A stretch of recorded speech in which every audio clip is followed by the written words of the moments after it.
안녕하세요. 박정훈입니다. 국민의힘이 오늘 비상의원총회를 열어서 누구를 비대위원장으로 추대할지 이 문제를 놓고 논란을 벌였습니다. 특히 이 한동훈 법무장관을 추대하는 문제를 놓고 찬반 양론이 뜨거웠다고 하는데요. 관련 내용 저희가 자세히 취재했습니다. 이 정치권의 일명 프락치 논란이 불붙고 있습니다. 야당이 오늘 이 문제로 하루 종일 시끄러웠는데요. 어떤 이야기인지 이 문제도 자세히 정리해드리겠습니다. 박정훈의 정치다. 저는 1분 뒤에 돌아오겠습니다.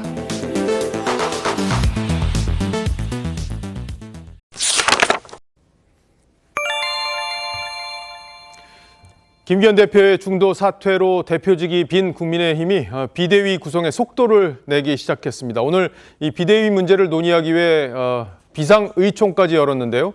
한동훈 법무장관을 비대위원장으로 추대하는 문제를 놓고 난상 토론이 벌어졌습니다. 계파별로 찬반 격론이 벌어졌다고 하는데 이 한동훈 비대위 체제의 실현 가능성이 어느 정도 있는 건지 잠시 후에 이 한송원 기자와 자세한 내용을 정리해 드리겠고요. 먼저 저희가 준비한 영상 먼저 확인해 보시죠.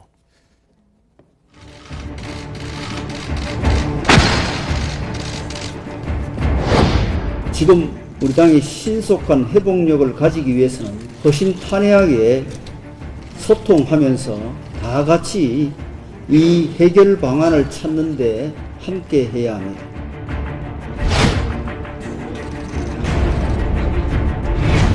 어떤 의견들 오늘 나왔을까요? 뭐 이제 어떤 분이 좋으냐고 감론을박을 하는데 아직 좀 기다려봐. 한동훈 장관이 맞는데. 직접 이름을 거명하신 분도 있고 여러 가지 의견들을 들었습니다.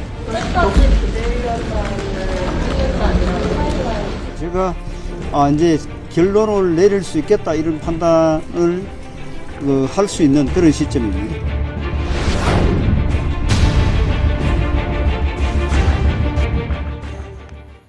그러니까 윤재옥 현재 직무대행이 누구를 비대위로 추대할지에 대한 결정권을 사실상 갖고 있기 때문에 누구로 결정할지 오늘 이제 판단이 어느 정도 섰다는 얘기를 조금 전에 들었죠. 그러니까 마음속에 누구를 추대할지 어느 정도 마음이 결정이 섰다 이런 취지의 얘기이기 때문에 과연 한동훈 장관이 그 마음속에 있는지 여부가 중요합니다. 그래서 오늘 한동훈 장관을 추대하는 문제를 놓고 여러 의원들이 의원총회에서 격론을 벌였는데요. 먼저 추천을 한 입장, 그리고 동두천의 김성원 의원, 수도권의 지금 재선 의원이죠. 여의도 연구원장을 맡고 있는 이 김성원 의원, 그리고 비례대표인 지성호 의원이 총선 승리를 이끌 인사는 한동훈뿐이다. 이렇게 오늘 의총에서 얘기를 했고요. 가장 크게 반대한 사람이 바로 김웅 의원입니다. 서울 송파 갑에.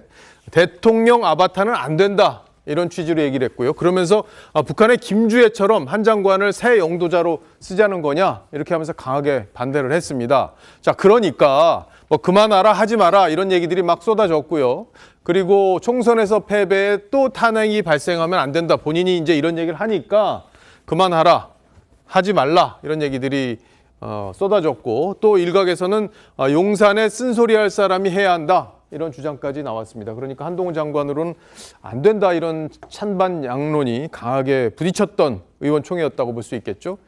전희경 의원님, 그러니까 용산에서 한동훈 장관에 대한 지금 선호를 하고 있는지도 궁금하고 그리고 이렇게 한동훈 장관을 비대위원장으로 지금 투입을 했을 때 지금 당 위기를 수습하고 당을 총선으로 이끌 적임자인지 거기에 대한 판단도 있으실 것 같습니다.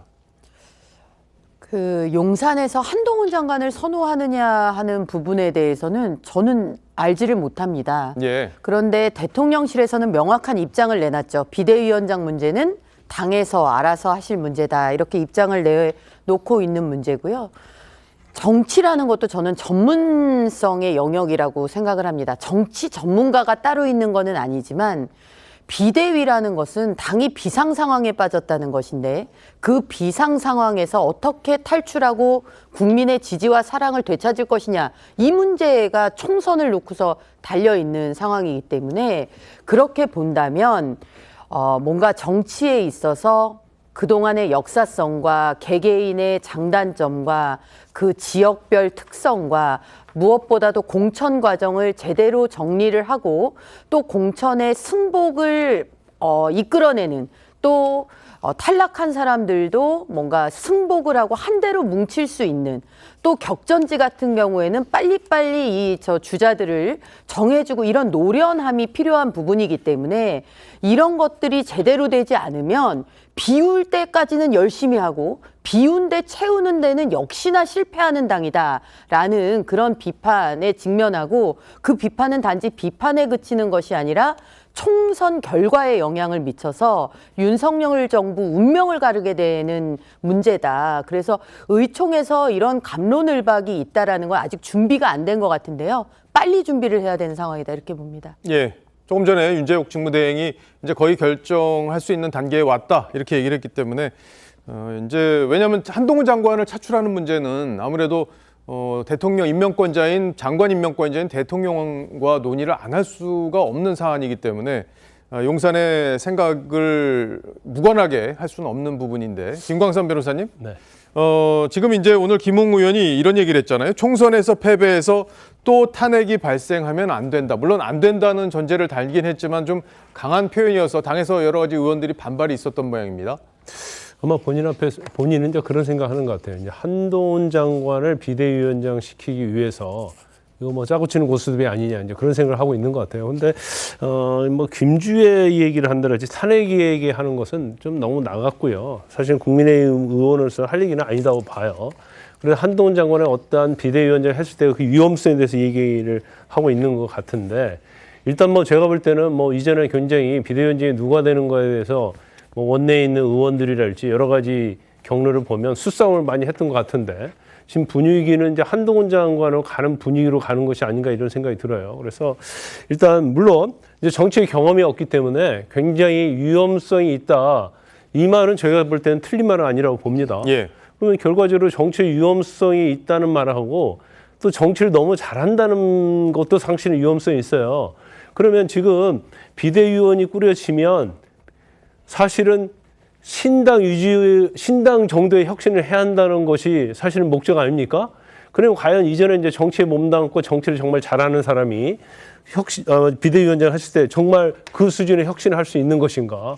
기득권과 얽혀 있는데 이제 그런 문제가 있기 때문에 그 부분에 있어서는 뭐 한동훈 장관 비대위원장이 되면 어떻게 풀어나가느냐, 이런 문제가 되는 거고, 그다음에 이제 가장 중요한 것 중 하나가 용산과의 어떤 관계 아닙니까? 지금 수직적 관계를 수평적 관계로 바꿔야 한다는 그런 목소리가 크고, 또 사실 그래야만이 또 국민들부터 지지를 받을 수 있는 건데, 그러면 과연 수평적 관계로 갈 수 있는 사람이냐?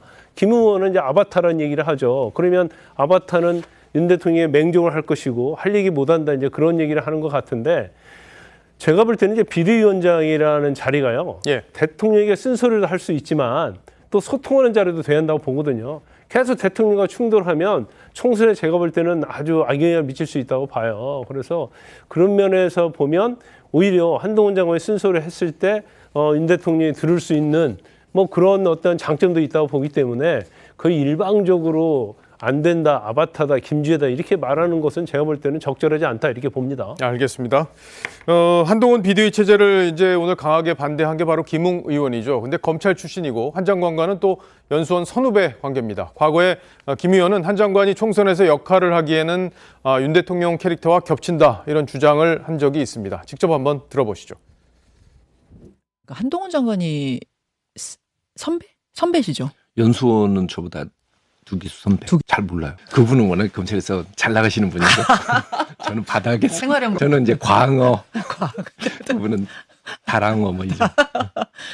차출론 어떻게 보세요? 수도권 선대위원장 뭐 이런 거. 정치인으로서 이미 상당히 많은 그 장점을 가지고는 있다고는 봅니다. 근데 기본적으로 한동훈 장관은 대통령하고 캐릭터가 많이 겹치고 결국은 대통령이 가지고 있는 소구할 수 있는 그런 지지층에 중첩됐죠. 근데 우리는 이제 선거에서 이기려면 예. 그 밖에 있는 사람들을 데리고 와야 되는 거죠.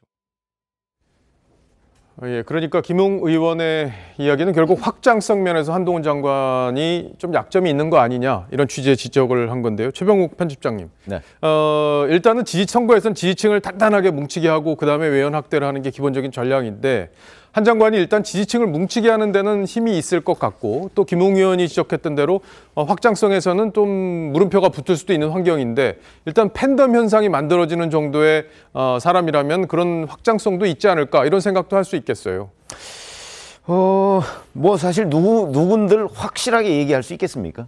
그러나 이제 팬덤 현상이 있다는 거는 안티 팬덤도 그에 못지않게 또 굉장히 많다. 우리가 뭐 민주당의 이재명 대표를 보면 알 수 있듯이 팬덤과 안티 팬덤은 항상 붙어 다닙니다. 정치에서는.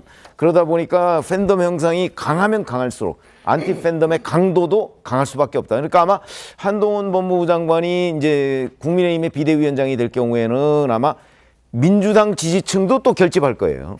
그런 현상이 나오게 돼 있거든요. 그런 점에서 본다면 이제 그 중도층을 누가 잡느냐인데 문제는 저는 이 접근법을 이렇게 가져가야 된다고 봅니다. 지금의 국민의힘의 이 어려운 사태, 비상 상황, 이게 왜 온 거죠? 김기현 대표의 실패 아닌가요? 근데 김기현 대표가 왜 실패했죠? 용산의 그 어떤 메시지를 거의 그대로 이의 없이 지금 이행하다가 실패한 걸로 저는 보거든요. 자, 그러면 한동훈 법무부 장관은 김기현 대표보다 얼마나 용산의 메시지에 대해서 그 거부감을 할 수 있을까? 쓴소리를. 저는 뭐 거의 비슷하다고 봅니다. 그런 상황이라면 지금의 상황을 돌파할 카드로는 맞지 않는다. 전 그런 관점에서. 근데 이게 저는 한동훈 장관을 항상 뭐 비상장 주식이다 이렇게 표현을 하는데 상장을 했을 경우에 뭐 정말 따상을 할 것인지 아니면 떨어질 것인지 지금 누구도 알 수 없는 상황이잖아요. 잘할 수도 있어요. 그러나 검증을 안 거쳤다는 얘기죠. 정치를 한 번도 해본 적이 없는 사람 아닙니까? 과거에도 뭐 정치를 해보지 않은 사람이 실제 정계에 입문하고 나서 어떤 과정을 밟았는지 아마 역사적으로 한번 좀 살펴보시면 대략 정답이 나오지 않을까. 저는 그렇게 생각합니다. 조금 전에 따상이라는 전문 용어를 쓰셨는데 그러니까 상장하자마자 확 주가가 크게 오른다는 2배 이상 높이 띄우는 걸 따상이라고 합니다. 뭐 속어처럼 쓰는 말인데 어쨌든 그만큼 아직까지 정치에 한동훈 장관이 발을 디디지 않았기 때문에 실제 디뎠을 경우에 여러 가지 가능성을 갖고 있다 이런 취지의 말로 이해를 할 수 있겠습니다. 공천을 앞둔 이 여당 의원들 입장에서는 누가 비대위를 맡느냐 아주 민감한 주제일 수밖에 없습니다. 오늘 의총에서 격론이 벌어진 것도 그런 상황과 맥이 닿아 있다고 볼 수 있겠죠. 의총을 마치고 나온 의원들의 목소리를 저희가 모아봤습니다. 들어보시죠. 뭐 수도권 승리를 위해서는 중도 의원 확장을 해야 된다는 의견도 상당수가 있었고 또 일부에서는 또 뭐 미래와 또 무슨 뭘 위해서 뭐 또 한동훈 장관 같은 분을 모셔야 된다 이런 얘기도 상당수 있고 그랬습니다. 한동훈 원희룡 말고 제3의 인물에 대한 김한길 의원 같은 분을 생각하고 얘기한 분도 꽤 많았어요. 뭐 한동훈 찬반이 맞네. 어떤 식의 찬반? 참신하고 뭐 지지도 높으니까 하자. 아직 검증이 안 됐다. 뭐 이런 거지. 어느 쪽으로 좀 쏠리는 것 같아. 비슷비슷한데 찬반이. 원희룡 장관 얘기는 좀 어떤 게 나왔을까요? 원장관 이름 별로 안 나오네. 안에서 한동훈 장관 이름 많이 나왔다고 하던데요. 안 해요? 많이 나오진 건 아니지. 그러면 원희룡 의원도 많이 나오고. 뭐 이 사람 저 사람 골고루 나왔어요. 원희룡 한동훈 중에 누가 두 분 다 훌륭한 분들이죠. 국민들의 폭넓은 공감을 얻어낼 수 있는 인물, 미래와 변화라는 그 키워드를 상징할 수 있는 인물, 그런 인물들이면 좋지 않을까 싶은데. 그러니까 의원들의 반응을 보면 이제 각자 주류냐 비주류냐에 따라서 입장이 조금씩 갈리는 것들, 말의 뉘앙스 차이가 조금씩 있는 것들 아마 느끼셨을 것 같습니다. 김영주 의원님은 한동훈 장관이 지금 등판해서 여당을 총선 승리로 이끌 수 있는 적임자라고 보십니까? 지금 누구도 적임자라고 말할 수 없습니다. 그리고 지금 거명되어 있는 분들이 다 장점, 약점이 다 있어요. 저는 사실 김한길 위원장 같은 분이 오셔서 빨리 그립감을 갖고 정리해 보는 것도 좋은 방법이라고 생각하는데요. 그런데 또 한편으로 보면 당내에서 반발이 굉장히 많더라고요.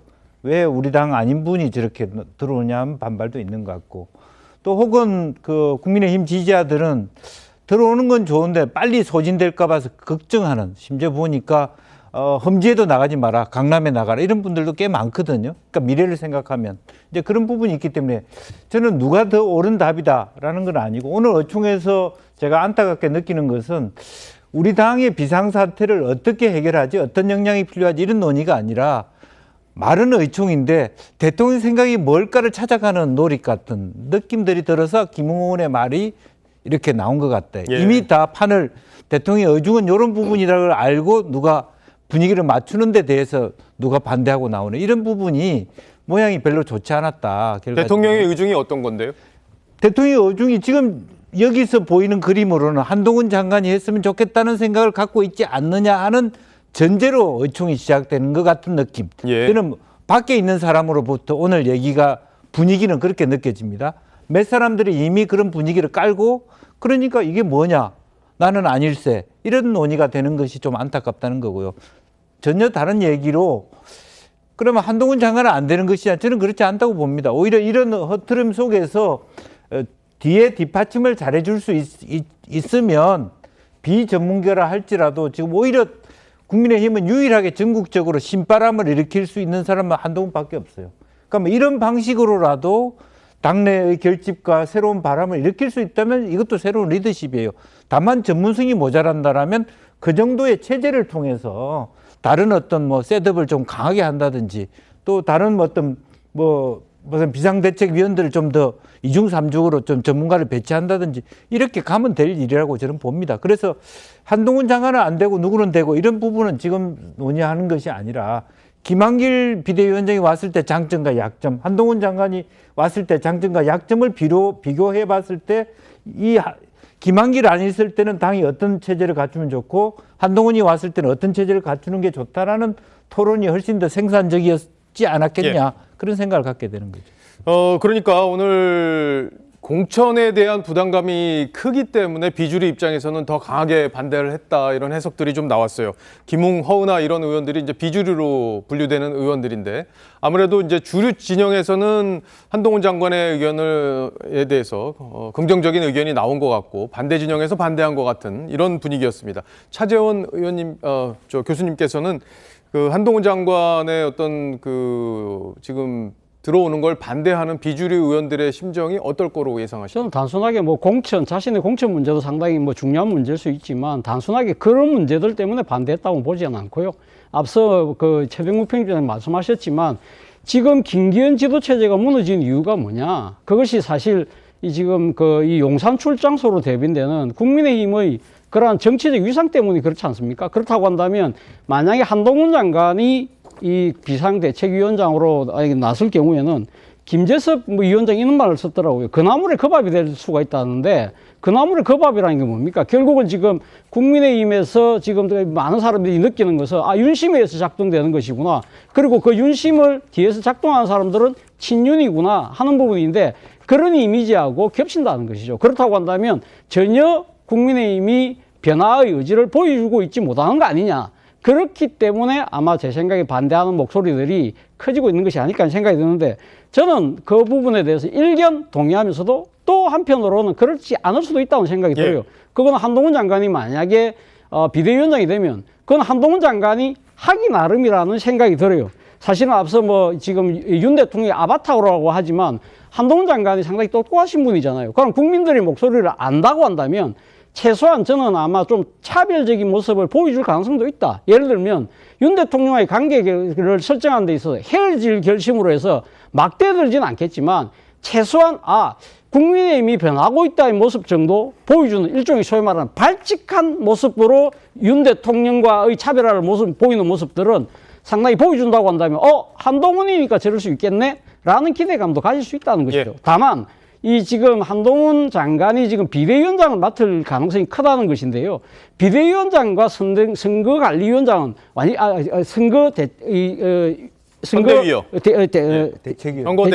선거대책위원장하고는 상당히 다른 이 정치적인 이 역할 차이가 있다는 것이죠. 그러니까 비대위원장 말 그대로 지금 여당의 대표 노릇을 하기 때문에 일반적인 당무부터 시작해서 국회의 여러 가지 지금 진행되는 문제까지 다 지금 해야 되기 때문에 사실은 그 정도로 할 정도로의 정치적인 경험이 크지 않을 것이다. 그렇다고 한다면 비대위원장은 따로 모셔오더라도 지금 대책위원장은 한동훈 장관이 맡으면서 소위 말해서 바람과 이슈몰이를 하는 식으로 역할 분담을 하는 것도 국민의힘에서는 한번 고려할 필요가 있다는 생각이 듭니다. 예, 아직까지 뭐 결정이 된 건 아닌데 지금부터 이제 저희가 취재한 내용을 좀 정리를 해드리겠습니다. 이제 한동훈 비대위에 대해서 이제 찬성하는 의견, 비토하는 의견들이 당내에 지금 많은 게 사실인데 윤재옥 직무대행이 이제 이번 주말 사이에 이제 추대를 하는 과정을 거치게 됩니다.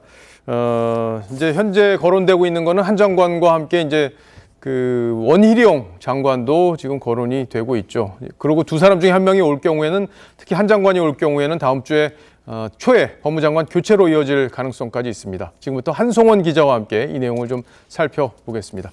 자, 한 기자, 오늘 의총에서 논란이 좀 있긴 했었는데 현재로서는 한동훈 비대위 가능성이 높은 거죠? 예, 현재 시점으로는 그렇습니다. 다만 오늘 의총에서 나온 의견을 토대로 윤재욱 직무대행이 용산과 논의해서 이 최종 방향을 결정할 것으로 보입니다. 예. 한동훈 장관이 비대위원장을 고사한다 이런 보도가 며칠 전에 있기도 했었는데 그 부분은 정리가 어느 정도 된 겁니까? 예, 이 맨 처음에 제안을 고사했지만 이 총선을 앞둔 시점에 당을 힘있게 이끌어갈 리더로서 이 한 장관만한 사람이 없다는 공감대가 이 여권 핵심부에 생기면서 본인도 가능성을 열어둔 상태로 알려졌습니다. 한 장관은 현직 국무위원이기 때문에 임명권자인 대통령과도 이 문제를 상의해야 합니다.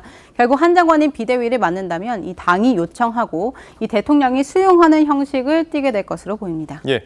이제 한 장관이 당무 경험이 없다는 점에서 조금 전에 이제 차재원 교수께서도 말씀하셨지만 그런 리스크가 있다는 점에서 원희룡 장관이 오히려 낫지 않느냐 이런 의견이 오늘 의총에서 나왔다고 하죠. 예, 이 수도권 중진인 김학용 의원 등이 원 장관을 추천했습니다. 원 장관은 정치인 출신이고 이 당 사무총장까지 지냈기 때문에 안정적으로 당을 이끌 수 있다는 장점이 있지만 이 메시지의 힘에서 한 장관과 차이가 있다는 의견들이 있습니다. 예. 이 한 장관이 올 경우에 총선에서는 어떤 역할을 할지 그 부분도 관심이에요. 예, 한 장관은 인요한 혁신위가 요구했던 희생이라는 키워드에 화답하는 방안을 고심할 것으로 보입니다. 이 지역구보다는 비례대표로 출마하라는 요구가 당내에 많지만 아예 총선에 출마하지 않고 이 선대위원장으로서 전국 선거를 지휘하는 사령관 역할을 맡는 것도 검토되고 있다고 합니다. 예, 현재로서는 뭐 다양한 선택지가 있을 텐데 본인도 고민을 많이 하고 있는 그런 시점이라고 볼 수 있겠어요. 예, 이 한 장관은 총선 이후에 이 국무총리나 개혁 이슈가 있는 부처의 장관을 맡아서 대권 수업을 할 수도 있습니다. 그만큼 선택지가 많기 때문에 이번 총선에서 배지를 달아도 되고 그렇지 않아도 되는 상황으로 볼 수 있습니다. 예. 자, 오늘 의총에서 의원들이 이제 수직적 당정 관계를 고쳐야 된다 이런 얘기를 참 많이 했는데 한 장관도 이런 우려를 잘 알고 있겠죠? 예, 이 많은 의원들은 그동안 여권의 문제가 이 수직적 당정 관계에 있다고 보고 있습니다. 이 총선 승리를 위해서 이런 구도를 벗어나야 한다는 생각이죠. 하지만 이 한 장관을 잘 아는 관계자는 오히려 이 대통령실의 직원을 할 것이라고 예상을 했습니다. 과거 검사 시절에도 윗사람의 뜻을 무조건 따르는 성품은 아니었다고 하는데 이 그런 성품이 당 운영에서도 나올 것이라고 전망했습니다. 예, 뭐 아직까지는 한 장관으로 결정된 건 아니고 한 장관이 유력한 상황이기 때문에 우리가 구체적인 얘기를 좀 정리를 해봤습니다. 시청자 질문 뭐 들어왔는데 같이 하나 볼 수 있을까요? 예, 좀 한번 볼까요? 예, 지 선생님께서 보내주셨는데요. 한동훈 장관은 누구보다 윤 대통령의 최측근으로 꼽히는데 과연 한 장관이 당의 목소리를 윤 대통령에게 제대로 전달할 수 있을까요? 조금 전에 이 한송원 기자는 검사할 때도 성품이 시키는 대로만 하는 사람은 아니다라는 취지로 그런 얘기가 있기 때문에 직원을 할 가능성이 있다는 취지로 설명을 했는데 최병묵 편집장께서는 어떻게 전망하세요? 그 윤석열 대통령이 김한길 국민통합위원장하고 정치 문제에 관해서 이런저런 얘기를 많이 나눈다 이렇게 많이 알려져 있잖아요. 그 이유가 뭘까요? 윤석열 대통령보다 김한길 국민통합위원장이 정치를 훨씬 더 오래 했고 많이 알고 있기 때문일 겁니다. 그래서 이제 이 문제를 어떻게 생각하세요 했을 때 김한길 위원장이 이렇게 생각하고 이거는 이렇게 가야 됩니다라고 하면 윤 대통령이 경청을 하겠죠. 자, 그런데 그 한동훈 장관은 지금 단 하루도 정치를 해본 적이 없는 사람입니다. 그런데 만약에 비대위원장으로 가서 무슨 문제에 관해서 대통령하고 대화를 할 때 정치에 관해서 과연 자기 주견을 얘기할 수가 있을까요? 또 얘기했을 때 그게 윤석열 대통령이 정치는 몇 년을 했잖아요. 그렇기 때문에 제가 보건대는 설령 그게 쓴소리라 할지라도 윤 대통령 입장에서는 아유 이제 뭐 정치에 들어온 그 한 비대위원장이 뭘 얼마나 안다고 아마 그렇게 판단될 가능성이 대단히 높다고 저는 판단을 합니다. 그렇다면 한동훈 장관이 쓴소리를 하고 뭐 윗사람 말을 고분고분하게 뭐 따르는 그 스타일이 아니라는 거는 법률의 영역이고 이거는 한 장관이 잘 모르는 정치의 영역이거든요. 그렇기 때문에 저는 뭐 쓴소리를 할 수 있는 역량, 정치에 관해서 그런 것들이 전혀 검증되지 않았다. 그래서 제가 아까 그런 말씀을 드린 건데 그렇다면 정치에 관해서 그 지금 국민의힘의 문제점이 뭡니다라고 과연 그 윤 대통령한테 가서 얘기를 할 수 있을까? 전문성을 가지고 전혀 얘기를 할 수가 없겠지요. 그런 점이 이제 물음표가 한 5개쯤 달리게 되는 장면이다 이렇게 봅니다. 예. 한동훈 장관이 이제 다만 검사로서 문재인 정부에서 좌천이 계속 돼 있다가 법무장관으로 발탁이 되면서 이제 상당히 여당으로서의 역할, 그러니까 거대 야당과 상대하는 여당으로서의 역할도 했다는 점에서 정치를 일부 한 거 아니냐 이렇게 평가하는 분들도 많이 있는데 그런 정치력을 발휘할 수 있을지 여부는 이제 만약에 비대위원장으로 추대가 된다면 그때부터 이제 그런 문제가 검증하는 시작이 되는 시점이 될 것 같습니다. 자, 전 선생님께서도 또 보내주셨어요. 한동훈 장관은 평소 정치인들과 교류가 많이 없다고 들었는데 여야 의원들과도 원활하게 소통할 수 있을까요? 라고 질문을 했습니다. 이 질문은 대통령실에서 비서관을 지내고 나오신 전희경 의원님께 드릴 텐데 한동훈 장관하고 소통을 좀 그전에 자주 해보신 적이 있습니까? 저희하고는 뭐 회의체에서도 만날 때가 많이 있고 당의 회합이나 이런 데서도 마주할 기회들이 있었는데 그때 보면 이제 연배가 우리 당의 비교적 많은 의원님들보다 아래이기 때문에 오히려 더 친근감 있게 다가가고 소통하는 데 있어서는 굉장히 활달한 편이다라는 인상을 많이 받았습니다. 그리고 한동훈 장관 같은 경우에 단순히 대통령이 법무부 장관을 시켜줘서 지금 받고 있는 주목도나 인기를 받는 것이 아니라 본인이 어찌 보면 감각적으로 좀 뭔가 대중의 니즈나 대중의 어떤 환호를 이렇게 이끌어내는 능력이 있는 것이 아닌가, 그런 어떤 그런 정치적 DNA가 있는 것이 아닌가, 이런 또 평가도 많이 받고 있습니다. 우리가 비대위원장 지금 얘기를 하면서 한동훈 장관 얘기를 계속 하고 있는데 이제 한동훈 장관이 만약에 비대위원장이 된다면은 그런 그 상징성이나 정치적 감각이 당에 활력을 주는 그런 부분들을 가져올 수 있을 것이고, 그런데 이제 그렇게 되면은 아주 기계적이고 또는 굉장히 전략적으로 해야 될 그런 공천 과정이나 이런 거는 공관위의 역할, 그리고 또 비대위원장과 공관위원장 사이에 윤재옥 원내대표의 역할, 이런 것들이 이게 팀워크를 이루면서 가야 되는 그런 상황에 놓이기 때문에 그런 상황까지도 우리가 잘 좀 지켜봐야 된다 이런 생각이 들고, 그런 측면에서 보면 오늘 의총에서 좀 안타까운 점은 우리는 같은 밥을 먹고 있는 그 한솥밥 먹는 같은 정당의 식구기 때문에 이 갑론을박할 수는 있지만 치열한 전투 후에 남는 것들을 항상 생각을 해야 되는데 뭐 아바타다, 뭐 김주애다, 이런 식의 그 마타도어가 남기는 것들의 문제점을, 그래 한동훈 장관이 당의 중요한 자산의 하나로 인식되고 있는 상황에서 그런 것들은 좀 지양해야 되지 않나라는 생각을 그런 의미에서 다시 한번 해보게 됩니다. 예, 경로는 버릴 수 있지만 그런 것들이 언론에 보도될 경우 한 장관에 대한 당으로 만약에 한 장관이 가게 된다면 그 과정에서 이제 많은 상처를 안고 갈 수밖에 없는 상황이기 때문에 그런 상처까지 감안해서 얘기를 했으면 어땠을까 하는 전희경 의원님의 바람을 제가 다시 한번 정리를 했고요. 자, 그리고 한동훈 장관은 이 외부 행사 때마다 많은 인파가 따를 정도로 어느 정도 팬덤 문화가 자리 잡은 게 사실이죠. 그래서 이제 한 장관도 최근에 지지자들을 만나는 게 익숙해진 모습입니다. 그제 업무 협약식을 위해서 성남시청을 찾았던 한 장관의 모습 다시 한번 보시죠. 법무부 장관. 그거는 내가 장관 자격으로 사인해드린 건 아니라서.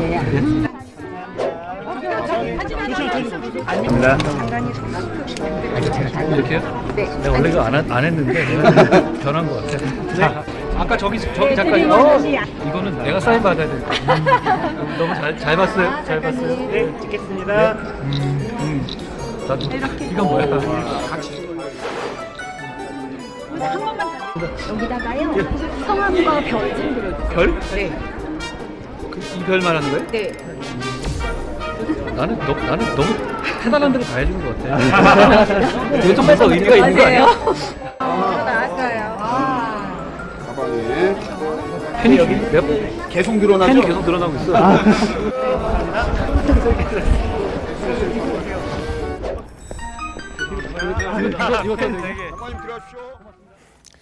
이게 슬슬 저런 팬들의 반응을 조금 즐기는 것 같다 이런 생각도 좀 들고요. 약간 어색함도 아직은 묻어 있는 것 같습니다. 김광삼 변호사님. 네. 이제 저런 모습 때문에 정치인으로서의 팬덤을 가지고 있는 몇 안 되는 정치인이다, 이런 정치인으로 성장할 가능성이 있다, 이런 평가가 나오는 거고요.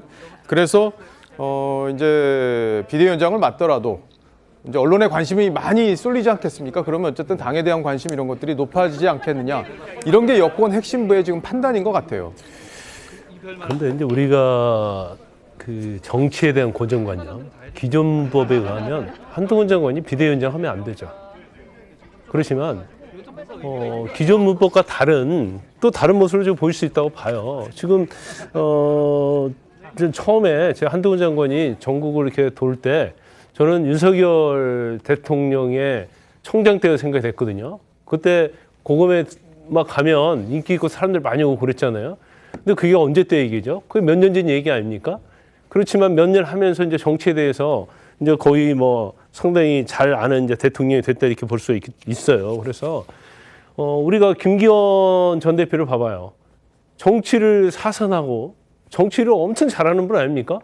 근데 결국은 국민의힘이 어떻게 된 거죠? 그런 것처럼 우리가 이제 기존 문법이나 이제 정치에 대한 고정관념에 의해서 설명할 수 없는 그런 부분도 있을 거라고 보고요.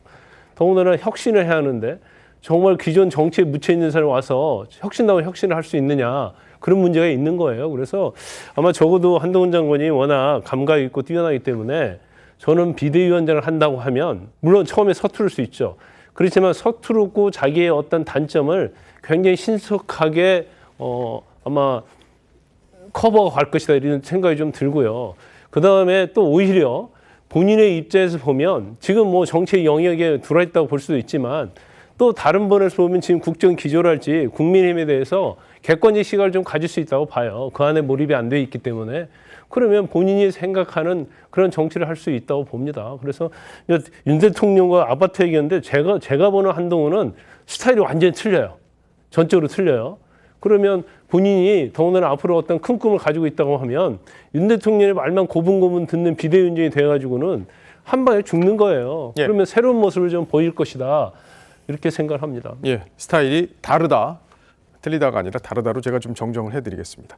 자, 그리고 평소 이제 기자들이 한동훈 장관이 오는 곳에 많이 몰리죠. 그래서 한동훈 장관에게 뭔가 질문을 하면 한동훈 장관이 아주 친절하게 기자들에게 모든 내용을 설명하는 장면들을 많이 그동안 봐오셨을 것 같습니다. 그런데 최근에 이제 비대위원장 얘기가 쭉 나온 이후에는 이 정계 진출과 관련한 질문들에 대해서는 다소 말을 아끼는 모습이었는데요. 그제 한동훈 장관이 이런 기자들에게 대답했던 장면 다시 한번 보시겠습니다. 장관이 어젯밤에 아니 그 다른 얘기는 제가 네. 성남시 알겠습니다. 정책으로 왔기 때문에 네네. 너무 성남시라서 제가 그 얘기할 게 아니니까 조금 안 맞는 거. 죄송합니다. 미안합니다. 예, 아주 극도로 예민한, 지금 정치적으로 예민한 상황이기 때문에 장관직을 그만두고 당으로 갈 건지 말지 이게 결정될 상황이죠. 오늘 이런 보도도 나왔습니다. 윤 대통령이 순방에서 이제 돌아왔기 때문에, 귀국했기 때문에 다음 주 초에 3개 부처나 또는 5개 부처 정도 사이에서 2차 개각이 있을 거다. 여기에 이제 법무부도 포함될 거다. 이런 얘기들이 나오고 있는데요. 김영주 의원님. 네. 개각이 된다면 지금 한동훈 장관이 비대위로 가게 된다면은 당연히 이제 후임자가 발표가 있겠어요. 그렇습니다. 지금 원래는 한동훈 장관은 제일 마지막에 오시는 것으로 그렇게 우리가 생각하시는 것으로 느꼈습니다만 지금 현재 당내에서의 요구도 굉장히 빈발하고 있고 그야말로 어떤 리더십 공백 상태에 있기 때문에 대통령도 원래의 생각을 좀 바꿔서 법무부, 외교부, 또 과기부, 노동부, 산자부 이런 어떤 대여섯 개 부처의 중폭의 개각을 할 가능성이 있다 그렇게 보여지고 실제로 그런 의미에서 그림을 다시 짜야 될 것 같다는 생각이 들고요. 이제 그렇다면 이제 법무부 장관에 대해서도 조금 더 이제 후임을 물색하는 그런 단계에 들어가 있지 않았을까 싶고요. 기본적으로 저는 그것은 아마 이번에 네덜란드 가 계시는 동안에 좀 그런 생각을 했을 거라고 보여지고, 일정 정도로 보일 수는 저도 알 수는 없습니다만은 한동훈 장관 후임에 대한 물색이 들어가 있는 거 아니냐, 검증되고 있는 거 아니냐, 내부적으로 그런 생각을 갖게 충분하다고 보여집니다. 예, 이 한동훈 장관이 오늘도 외부 행사의 모습을 드러냈습니다. 이 군 복무 중에 급성 백혈병을 제때 치료하지 못해서 2016년에 숨진 고 홍정기 일병의 어머니와 면담을 했는데요. 이 법무부는 앞서 군 사망 사건에서 유족이 정신적 고통을 받았을 경우 위자료를 청구할 수 있도록 하는 국가배상법 개정안을 발의한 상태였습니다. 한 장관의 오늘 발언도 들어보시죠. 국가와 국민에게 봉사하기 위해서 입대한 청년이 안타깝게 돌아가신 사안이라는 점에서 저희 법무부는 장관 주재로 여러 차례 심도 깊은 회의를 했습니다. 이제는 바뀔 필요가 있고 그럴 때가 됐다고 판단했고요. 그래서 차제에 국가배상법을 개정해서 유족에게 독자적 위자료를 청구할 수 있는 길을 만들어 주는 것을 추진하기로 했던 겁니다. 군에서 자식을 잃은 부모의 정신적 고통은 고인과는 별도로 고유한 것이라고 생각합니다. 예, 오늘 이런 활동도 보상을 받을 수 있도록 조금 전에 봤던 국가로부터 여러 가지 피해를 받았던 분들의 보상을 신청할 수 있도록, 위자료를 신청할 수 있도록 하는 법안들을 추진하고 있다. 이런 내용까지 저희 정리를 해드렸고요. 자, 그리고 한동훈 장관의 지금 비대위원장 차출과 관련해서 이 얘기가 나오니까 지금 이제 그동안의 김기현 지도부의 실패에 대해서 여러 가지 당내에서 요구가 분출하고 있는 그런 상황인데, 그중에 핵심이 바로 이 수평적 당정 관계를 요구하는 바로 그 부분입니다. 의원들이 적지 않은 이야기를 이 부분에 대해서 했는데, 윤재옥 원내대표도 오늘 관련해서 얘기를 했습니다. 이어서 홍문표 의원의 얘기까지 함께 들어보시죠. 비대위원장 수직적인 당정 관계 좀 탈피해야 된다는 얘기가 있는데, 실제적으로는 뭐 수직 관계라기보다는 소통이 원활하고 또 일방적으로 뭐 의사 전달이 되고 그런 상황은 아닌데, 국민들 눈에 그렇게 비춰진다면 그런 부분들도 고려를 해야 된다고 생각을 합니다. 다만 지금까지 제가 느끼기에는 당정 관계가 뭐 수직적이라고 생각을 하지 않습니다. 당정 관계에 대한 얘기도 나왔을까요, 혹시? 당정도 얘기 나왔고, 뭐 대통령 얘기도 나오고, 의원님께서 많은 보시기에 얘기 나왔어. 당정 관계에 대한 재국립은 어떻게 좀 가야 된다고 보시는지. 뭐 수평 관계로 가야지. 차재원 교수님, 네. 당정 관계가 수평 관계로 가야 된다는 거를 모르는 국민들은 없을 것 같아요. 근데 당정 관계를 수평적으로 운영한 정부도 거의 없었던 것 같습니다. 그렇죠. 쉽지 않죠. 사실은 뭐 지금 대한민국 같이 대통령 중심제 국가, 특히 제왕적 대통령이라 할 정도로 대통령의 그 국정장악력이 큰 이런 정치적 현실에서 사실 여당이 수평적 관계를 유지한다는 것 자체가 쉽지는 않은 상황입니다. 과거 문재인 정부 시절에도 그때도 여전히 제왕적 대통령에 대한 폐해, 이 지적이 이 여권에서 뭐 또 야권에서 끊임없이 제기됐던 것이 사실이거든요. 사실 이번 정부 들어서서 국민의힘이 용산 출장소라는 그러한 오명까지 뒤집어 썼던 거 아닙니까? 그리고 아까 제가 말씀드린 대로 그나물의 그 밥이 윤심과 친윤으로 대변되는 상황이라고 한다면 어느 정도 이러한 상황에 대한 뭐랄까요, 타개가 상당히 필요한 것이 사실인데, 저는 그런 생각을 해봅니다. 과거 이 보수 정권이 사실은 어려운 국면에서 총선에서 승리한 경우가 1996년 15대 총선 때인데요. 말 그대로 당시 대통령이 그때는 여당의 총재였잖아요. 그 대통령이 총재임에도 불구하고 상당히 역발상을 했던 거거든요. 당시 그때 이 지금 그러니까 이 비상대책위원장은 어차피 대통령이 총재이기 때문에 그러한 형식은 될 수 없지만 거기에 버금가는 것이 선거대책위원장, 선거대책위원장이었는데, 선대위원장을 당시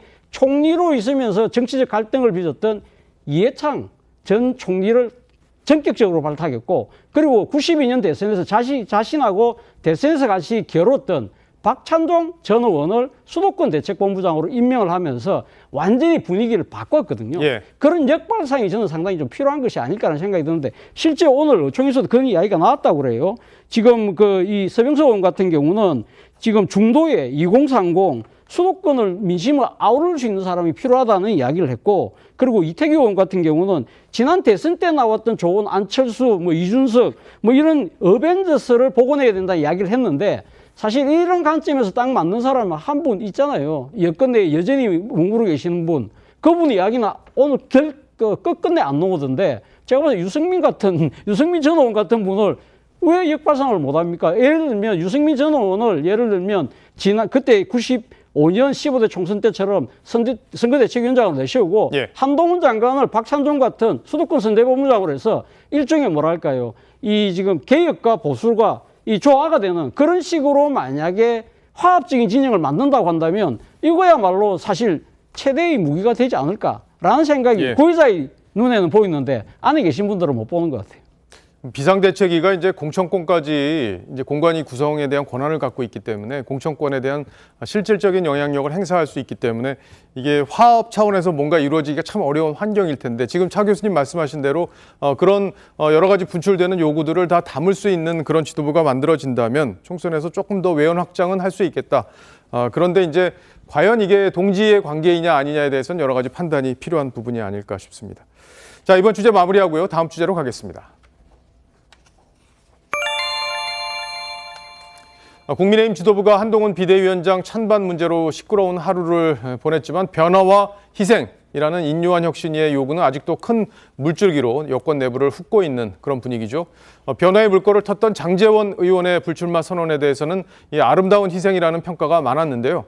김기현 대표의 사퇴와 관련해서는 평가가 조금 엇갈리는 부분도 있습니다. 지금부터는 관련 이야기를 좀 나눠볼 텐데, 먼저 오늘 마지막으로 지역 주민들을 찾아서 의정보고회를 열었던 장제원 의원의 모습부터 만나보시죠.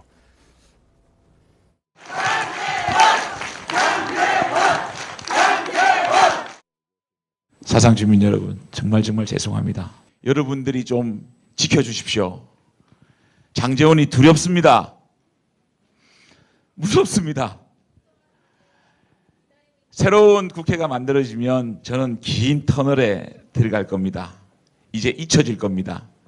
잊혀지는 것도 두렵고, 터널에 들어가서 어두운 것도 무섭고, 그런데 우리가 만든 정부잖아요.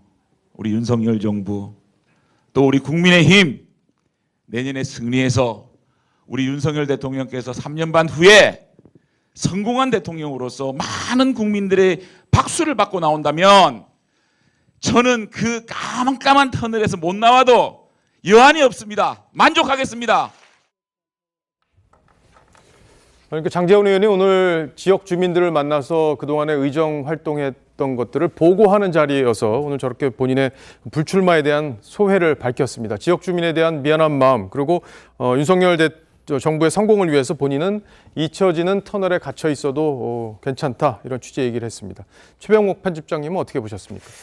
사실은 장제원 의원이 이 패널로서 그 얘기를 할 때도 보면 굉장히 격정적으로 뭔가 공세적으로 얘기를 하는 스타일이거든요. 근데 지금 의정보고에 이제 본인이 불출마를 선언한 이후의 의정보고에는 완전히 다른 모습을 보였네요. 저는 굉장히 정제된 표현으로 준비를 해온 것으로 보인다. 이렇게 느낌이 들고요. 그렇다면 이제 본인은 사실은 그 뭐 희생 키워드 얘기했지만 불과 한 달 전까지만 해도 장제원 의원은 뭐 버스 42대에 92대죠. 네. 92대에 4,200명을 동원해서 뭐 나보고 서울 가래요. 뭐 근데 뭐 못 간다는 식의 그 반발을 한 적이 있습니다. 자, 그런데 이제 그동안 여러 과정을 거쳐서 본인이 이제 최종적으로 그 희생을 선택을 했는데, 그 부분에 관해서 지금 나중에 또 다시 돌아올 수 있다는 뭐 그런 한 자락을 깔아가면서 이제 윤석열 대통령의 성공을 기원한다 뭐 이렇게 얘기를 했는데, 뭐 상당히 정제된 표현으로 그야말로 멋있는 시나리오를 짜서 마지막 의정보고회를 했다. 저는 이렇게 평가합니다. 예, 전희경 의원께서도 웃으시는 거 보니까 동의하시는 모양입니다. 네, 장제원 의원이 그 불출마 선언을 할 때가 당이 굉장히 이제 어려운 상황 속이고, 인요한 혁신위에 대해서도 우려가 이제 빈손으로 퇴장하는 거 아니냐 뭐 이런 우려가 있을 때 물꼬를 텄기 때문에 더더군다나 대통령을 만든 뭐 1등 공신 중에 1등 공신이다라는 그런 본인의 역할 속에서 뭐 결단을 내린 그런 부분들을 당 내에서도 굉장히 높게 지금 평가를 하고 있습니다. 오늘 저 자리에서 뭐 회한이 느껴지는 그러면서도 잊혀질까 두렵다는 말씀은 이제 잊지 말아달라라는 지역 주민에 대한 부탁 같은 것일 텐데요. 보면은 뭐 쉽지 않은 결정을 한 것이고 아직 연배도 그렇고 오히려 더 이제 오늘의 내려놓음이 다음에 윤석열 정부를 성공시키고 본인에게도 새로운 또 기회의 장이 열리는 하나의 모멘텀이 되지 않을까 하는 생각을 해봅니다. 예. 장제원 의원은 지금 평가하신 대로 우리 패널 분들께서 평가하신 대로 좀 아름다운 퇴장을 준비하고 있는 그런 상황이죠. 그런데 이제 김기현 전 대표의 경우에는 이제 페이스북에 사퇴의 글을 올리면서 여러 가지 논란을 낳았던 것 아마 시청자 여러분들도 알고 계실 텐데요. 대통령실이 이런 얘기를 했다고 합니다. 본인의 앞으로의 입장은 본인의 판단에 달렸다. 그러니까 이제 여러 가지로 지금 앞으로 불출마할 거냐 아니면 울산에 출마할 거냐 이런 얘기들이 남아있는 상황에 대한 대통령실의 입장인데요.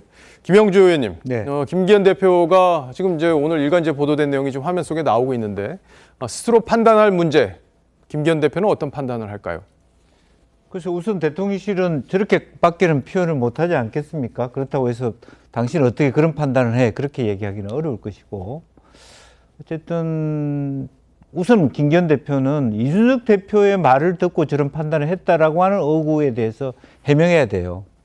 두 개 다를 놓지 말아라. 그 말을 듣고 아주 대통령실에 실제 그게 사실인지 아닌지 모르지만 어쨌든 지역구를 포기하고 당대표를 맡아달라고 하는 제가 보더라도 그것이 순리라고 생각하는데 그와 전혀 반대의 결과를 어떻게 했는지에 대한 해명들이 좀 필요한 것 같고 그리고 본인은 과연 지금 그렇게 했을 때 당이 공천을 받을 수 있다고 생각하는 것인지 그런 부분에 대해 고민할 필요가 있다고 보여지고 본인은 무소속으로도 나는 그동안에 뭐 지역에서 활동한 걸로 뭐 충분히 살아올 수 있어 그렇게 생각할지 모르지만 결과적으로 과연 그렇게 될까 그렇게 살아온들 그것이 정치적인 어떤 생존이라고 할 수 있을까 그런 것을 반추해야 된다고 봅니다. 따라서 기본적으로 남아있는 기간 동안에 김기현의 시간이라는 것은 갈수록 혹독한 시간이 될 수밖에 없다라고 생각이 들고요. 아직까지 지역구 불출마라는 카드를 쓸 수 있는 시점은 남아있다고 생각이 들어요.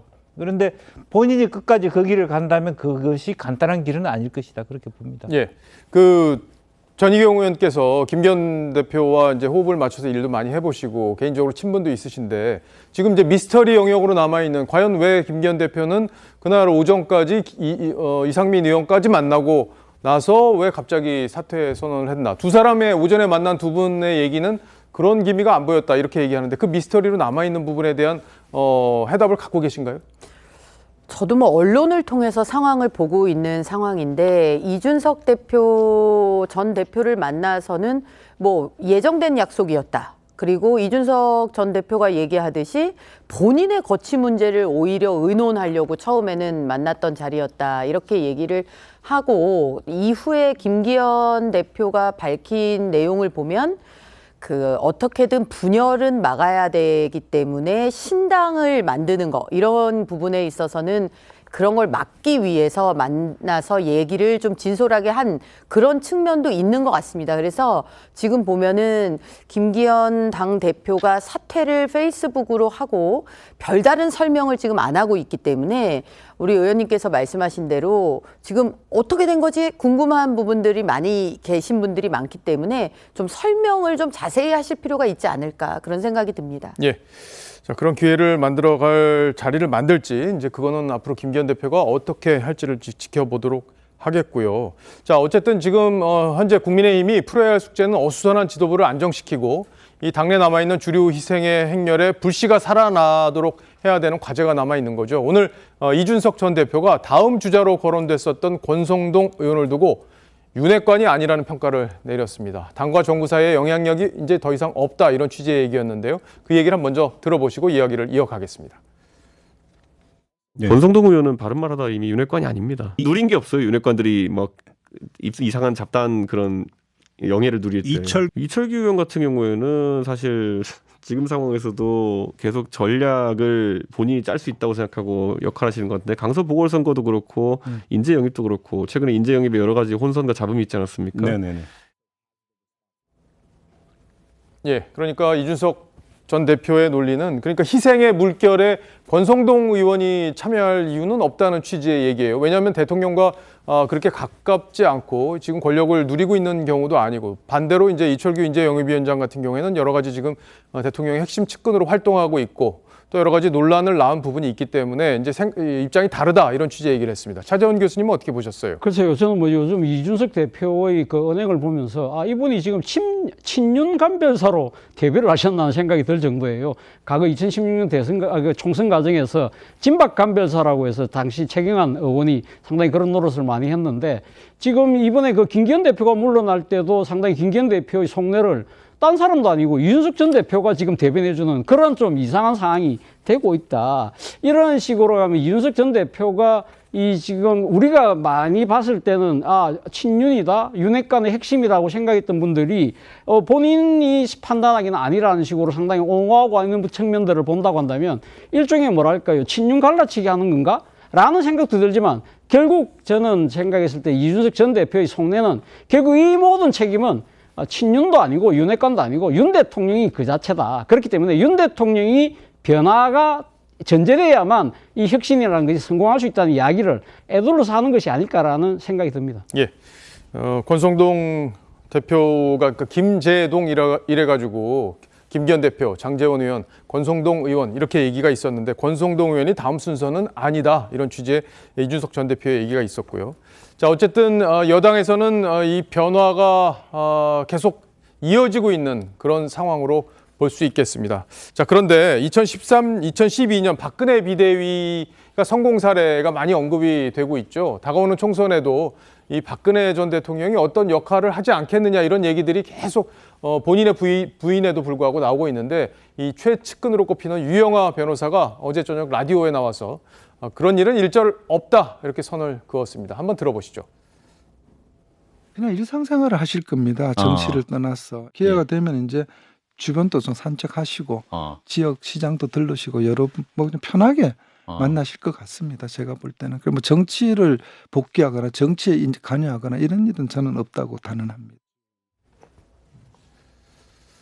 자, 들으신 것처럼 이제 박근혜 전 대통령이 이 역할을 이번 총선에는 안 하겠다는 그런 뜻을 재차 측근이 강조했다 이렇게 볼 수 있어요. 최병묵 편집장님도 그렇게 생각하시죠?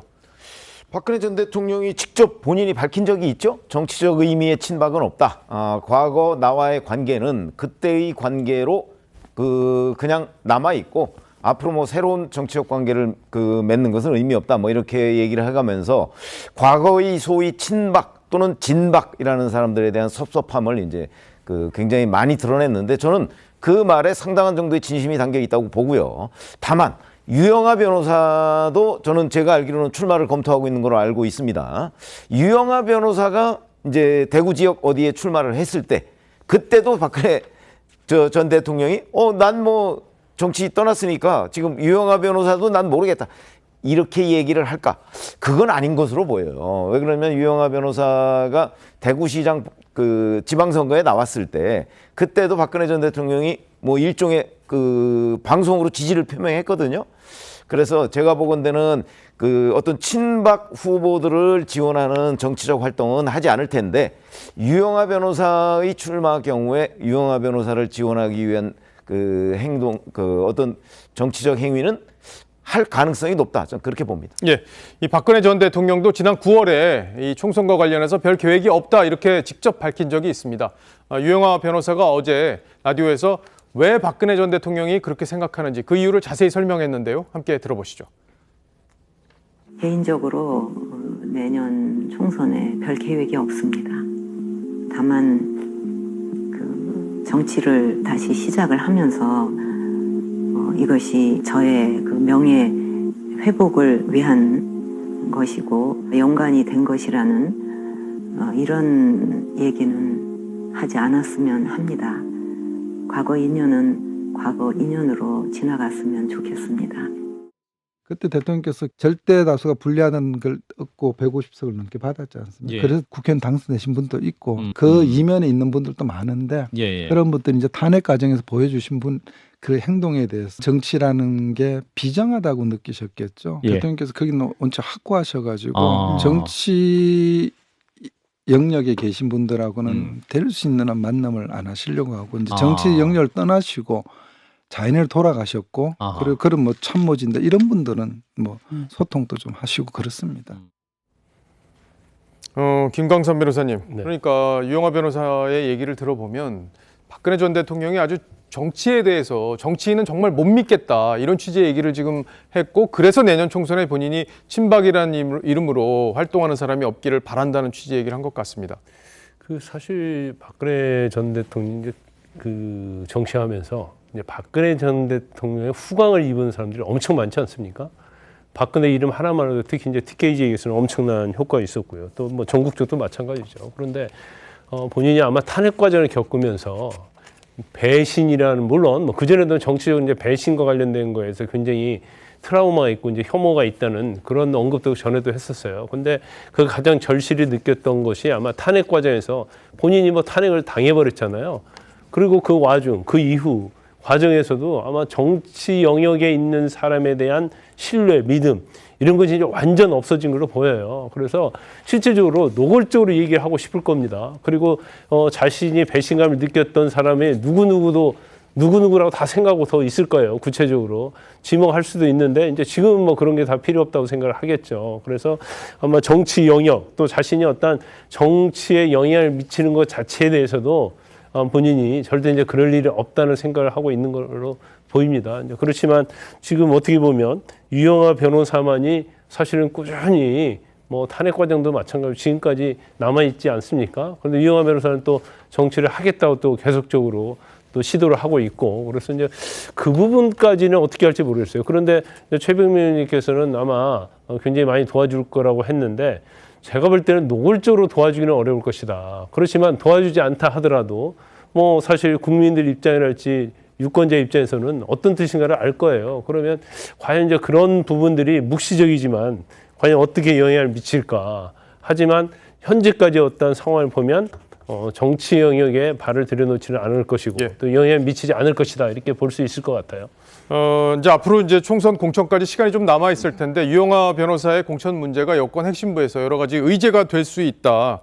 그런 얘기들도 흘러나오고 있는데 어떻게 여당 지도부에서 판단할지 그 부분은 좀 더 지켜봐야 될 것 같습니다. 자, 이번 주제 마무리하고요. 다음 주제로 또 넘어가겠습니다. 이 한동훈 장관이 어제 전두환 정권에서 이른바 프락치, 즉 신분을 감추고 정보원 활동을 강요당한 피해자들에게 사과를 했습니다. 자, 그런데 공교롭게도 같은 날 민주당은 1997년 일반인을 경찰 프락치로 몰아서 사망하게 했던 이 고문치사 사건 연루자를 총선 후보로 적격하다 이렇게 판정을 해서 논란이 일었습니다. 그래서 하루 만에 번복해서 오늘 하루 종일 당 안팎이 시끄러웠는데요. 먼저 한 장관이 사과한 프락치 사건부터 좀 짚어보겠습니다. 전두환 정권 시절에 프락치 활동을 강요당했다고 저희가 좀 조금 전에 설명을 드렸는데 지난달에 국가를 상대로 한 재판에서 억울한 심정을 호소를 한 바가 있습니다. 한번 같이 들어보시죠. 40년 전의 사건을 소환해내는 것들 자체가 제일 힘들었던 것 같습니다. 재판부의 판결이 났지만 바라기는 저희 피해자들이 일일이 법원을 상대로 소송을 할 게 아니라 국가에서 보상이라든지 아니면 치유라든지 이런 진화위에서 권고하는 사항을 이행해 주셨으면 좋겠다.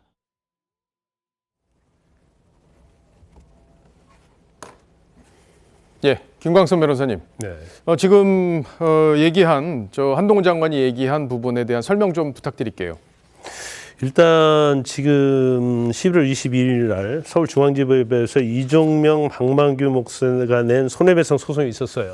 그런데 국가가 9천만 원을 지급하라고 했습니다. 근데 이 두 분은 그 녹화 공작 일원으로서 본인이 끌려간 거예요. 이제 보안대랄지 그다음에 국가 관련 기관에서 정부기관에 끌려가가지고 가혹행위를 당합니다. 그래서 뿌락치 활동을 하라는 그러한 강요를 받아요. 그래서 본인들이 이제 뿌락치 활동을 어쩔 수 없이 하게 되네요. 이제 그 과정이 있었는데 이제 그로 인해서 엄청난 정신적 트라우마를 받게 되고요. 피해를 받게 되는 거예요. 그래서 이제 녹화 사업이라고 해서 이런 사람들을 양성을 한 겁니다. 그리고 데려다가 이제 고문하고 해서 강요를 시키는 거예요. 그러면 그로 인해서 이제 국가로부터 피해를 받은 거 아닙니까? 이제 이런 사람들이 국가를 상대로 소송을 제기한 겁니다. 그래서 이제 대표적인 게 이 두 분 목사님인데 이분들이 이제 승소를 했어요. 물론 자기들이 원하는 배상보다는 적지만 이제 9천만 원 승소를 했거든요. 그런데 이전에 있어서는 국가가 손해배상 판결을 받게 되면요, 이걸 끝까지 대법원까지 갑니다. 그래서 항소를 계속 해가요.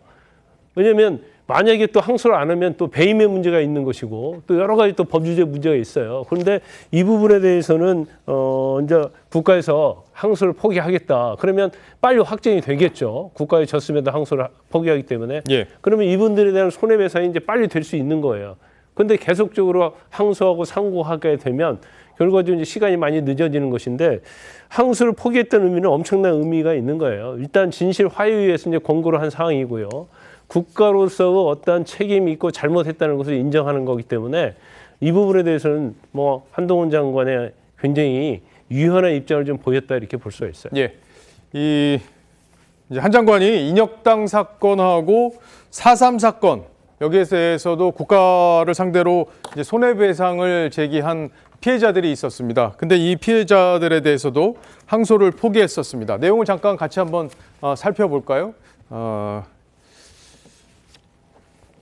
예, 같이 한번 보겠습니다. 작년 11월에 또 이런 사건이 있었고요. 상고를 포기한 사건이 있었고 1월에도 세월호 유가족 상대로 상고를 포기했고 또 안인득 방화 살인사건 유족에 대한 항소도 포기를 했습니다. 그러니까 법원의 판단이 다르게 나와서 피해자가 된 부분들에 대한 어떤 피해 청구 이거에 대한 국가가 더 이상의 항소를 하지 않고 유족 피해자들의 손을 정부가 들어주는 그런 결정을 한 건데요.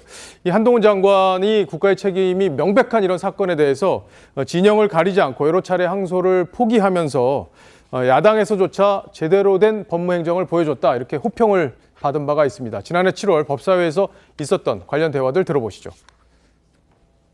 제가 얼마 전에 인혁당 문제에 대해서 나름대로의 판단을 했던 적이 있습니다. 그런 것처럼 저희는 일하는 과정에서 어떤 진영이라든가 그런 그 논리에 매몰되지 않도록 최선을 다하겠습니다. 제가 그 칭찬해 드리려고 했는데 먼저 말씀을 주셔서 그래서 저는 이런 과정들을 볼 때 사람에 대한 칭찬은 본인이 하는 것은 조금 어색해요. 그래도 해주시면 주변의 좋겠습니다. 인혁당 이자 배상 문제들에 대해서 뭐 단번에 단칼에 해결하는 모습 보고 사람을 좀 달리 봤다 저는 이런 평가를 합니다. 김영주 의원님, 그러니까 한동훈 장관이 진영의 논리에 를 기준으로 보지 않고 저렇게 국가로부터 피해를 받은 경우에는 빨리 국가가 배상할 수 있게끔 길을 터줬다는 점에서 야당도 평가를 했던 것 같습니다. 네, 그렇습니다. 실제적으로 보면 뭐 인혁당 사건이나 4.3 사건은 뭐 정치적 관점에서 보면 어떤 우보다는 좌측과 관련된 사건이라고 볼 수 있는데 그런 의미에서 기존의 패러다임으로 보면 사실은 현 법무부가 답을 하지 않거나 시간을 끌거나 항소를 하거나 그런 것이 이제 그동안의 패러다임이었다 본다라면 한동훈 장관은 기본적으로 이 부분에 있어서만큼은 진영 논리를 배제하겠다라고 하는 부분이고요. 또 그런 의미에서 또 한편으로 보면 국가 개인에 있어서의 어떤 더 국가보다는 개인의 관점에서 법무행정을 편다. 그런 측면에서 기동민 의원을 비롯해서 심지어 뭐 야당원들조차도 잘한 일은 잘한 일이다 이렇게 평가받은 바가 있고 또 이런 부분들이 앞으로 어떤 전범이 되어서 다른 정부가 들었을 때도 법무부가 좀 공평하게 이 진영 논리를 배제하는 그런 일관적인 법무행정을 해줬으면 좋겠다는 바람입니다. 예. 이 반면에 민주당에서는 이 과거 고문치사 사건에 연루돼서 실형을 선고받았던 이재명 대표의 측근이 어제 총선 후보자로 적격 판정을 받는 일이 있었습니다. 그래서 오늘 하루 종일 논란이 됐었는데 이 측근은 민간인을 경찰 프락지로 의심해서 7시간 동안 쇠파이프로 이 잔인하게 폭행 고문을 해서 징역 5년의 실형을 선고받은 전력이 있다는 점에서 비난이 컸죠. 이 논란이 커지자 민주당 오늘 공천 자격을 재논의해서 부적격 판정을 다시 내놨습니다. 논란의 당사자 정의찬 특보의 해명부터 먼저 들어보시죠. 더불어민주당의 검증의 결과를 절대 받아들일 수 없습니다. 당시 저는 폭행 현장에 있지도 않았습니다. 폭행을 지시하지도 않았습니다. 책임자로서 양심에 따라 법적, 도덕적 책임과 의무를 다하고자 했을 뿐입니다. 적어도 당사자의 소명을 한번 들어봐야 되는데 검증 단계에서 검증위원들이 이 사실을 알고 있었느냐고. 당연히 알고 있었겠죠. 기본 서류가 다 들어가지 않습니까?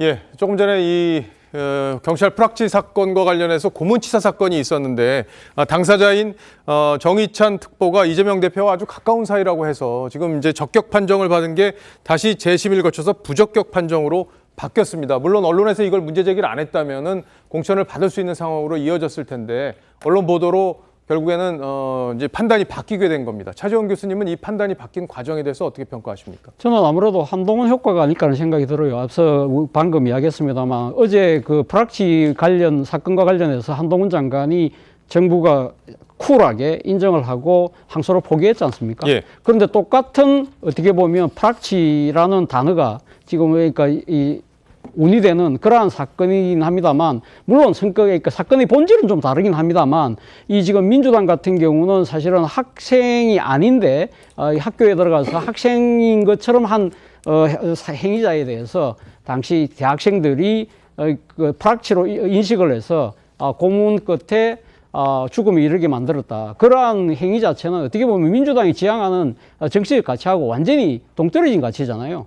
그런 상황에서 지금 소위 말하는 보수 진영의 차기 대권주자라고 꼽히는 한동훈 장관이 상당히 프락치 문제에 대해서 훨씬 더 진일보한 그 행태를 보이는 부분들에 대해서 상당한 비교가 됐겠죠. 그런 부분들이 총선에 악영향을 줄 수 있다는 정치적 판단을 저는 빨리 한 것이 아닐까 하는 생각이 들고요. 실제 오늘 지금 김병기 위원장이 지금 그 심사위원장이 있지 않습니까? 이분이 뭐라고 이야기했냐면 워낙 자료가 많아서 실수한 것 같다라고 이야기하는데 사실은 정의찬 씨 같은 경우는 지난번에도 이 문제가 상당히 불거졌던 문제였기 때문에 이 지금 자료가 많아서 실수했다는 것 자체는 제가 봤을 때 정치적인 일종의 핑계인 것 같고요. 또 지금 이재명 대표도 이 지금 재논의할 사안이라면서 규정상 잘못 본 것은 업무상 실수라고 하는 걸 본다고 한다면 상당히 민주당이 이번 사안에 대해서는 나름대로는 상당한 뭐랄까요 위기감 이런 걸 느끼고 정치적인 행보를 빨리 한 것이 아닐까 하는 생각이 듭니다. 그런데 그런 행보는 잘한 것 같습니다. 예. 이재명 대표도 이 문제를 상당히 심각하게 바라본 것 같습니다. 오늘 관련해서 여러 가지 여론의 비판이 쏟아지자 입장을 밝혔는데요. 한번 들어보시죠. 정의찬 통과한 게 대표님 특보여서 그렇다는 비판이 있는데 거기에 대해서는 어떻게 보세요? 뭐 재논의에서 처리해야 될 사안으로 생각됩니다. 기존의 적격 판정을 한 번 받은 거에 대해서는 어떻게 보세요? 아마 규정을 잘못 본 업무상 실수가 아닌가 싶습니다. 재논의한다는 건 그러면 결과가 달라질 수 있다라는.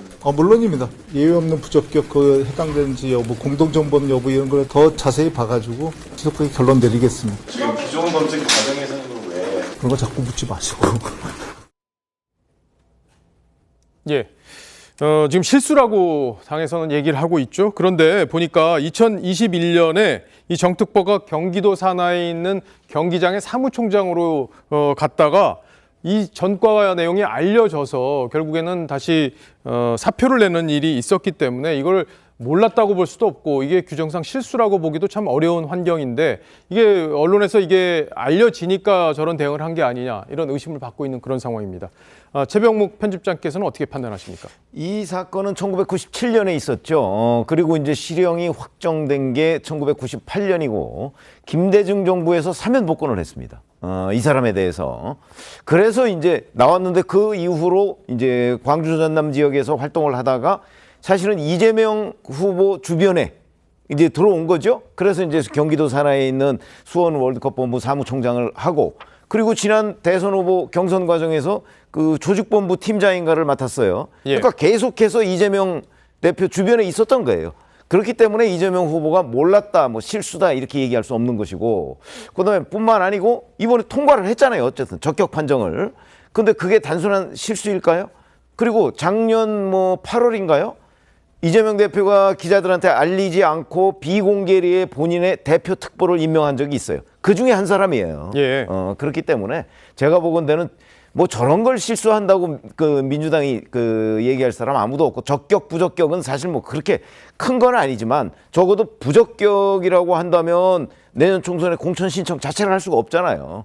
근데 그걸 그 일종의 면죄부를 준 셈인데 그 부분에 대한 좀 더 정확하고 정밀한 설명을 하지 않으면 왜 이재명 대표 주변에서 계속 있던 이런 문제점 많은 사람이 저 적격 판정을 통과했느냐. 지금 그걸 뒤집었다는 중심으로 자꾸 보도를 하고 있지만 왜 통과했느냐는 부분이 단순 실수로서는 설명이 안 된다. 그 부분에 대한 보다 상세한 설명이 있어야 되겠다. 이렇게 생각합니다. 예.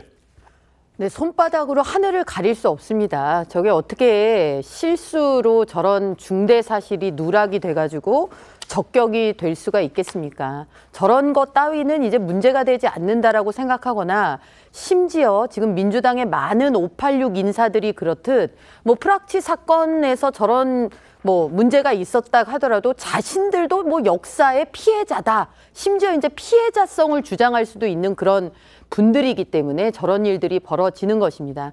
이게 단적으로 이재명 대표의 민주당 장악력이 어느 정도인가를 보여주는 저는 사건이라고 생각하고 이재명 대표가 총선에 어떠한 영향력을 가지고 갈 것인가를 우리가 엿볼 수 있는 그런 계기다라고 생각을 하는데 지금 보면 이재명 대표 주변에 저런 분들이 뭐 한두 분이 아닙니다. 뭐 최강욱 전 의원은 유죄 판결 받고도 지금 북콘서트마다 얼굴 내밀고 다니고 있고 재판 중인 조국 전 장관 같은 경우에도 신당 창당하겠다고 나서고 있고 윤미향, 김남국 이런 분들은 아직도 의원이야? 하는 국민들이 많으신데도 여전히 민주당의 주요 현안에 대해서 입장 내고 있고 북콘서트 하고 있고 이런 상황이기 때문에 민주당 상황을 보면 오히려 국민의힘은 도대체 왜 비상선언을 한 것이고 민주당은 이재명 체제가 저렇게 흔들림이 없는가 참 아이러니다 이런 상황까지도 볼 수 있는 그런